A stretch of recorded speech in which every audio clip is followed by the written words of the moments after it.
రీత్యా, వంటల రీత్యా, భాష రీత్యా, అన్నిటికంటే ముఖ్యంగా సంస్కృతి రీత్యా పూర్తిగా భిన్నమైంది.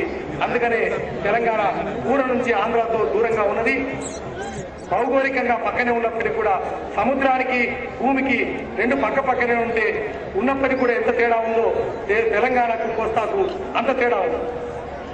అది రుజువు చేయడం కోసమే ఈ మా సాంస్కృతిక మహాప్రదర్శన నిర్వహించినాము. తెలంగాణ సాంస్కృతిక కళారూపాల్ని ఇక్కడ ప్రదర్శిస్తున్నాము.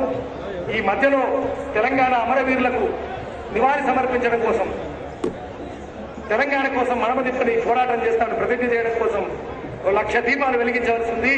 ఇక్కడ 1,00,000 కొవ్వొత్తులున్నాయి. వాటిని అందరికీ పంచిపెడతారు.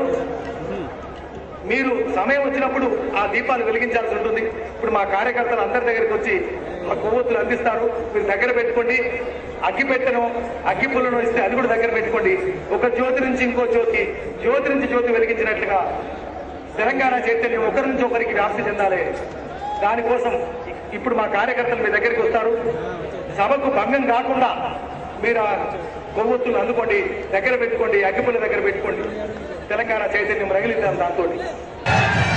జై తెలంగాణ! ఈ దెబ్బకు రాజశేఖర రెడ్డి వెళ్ళిపోవాలి. జై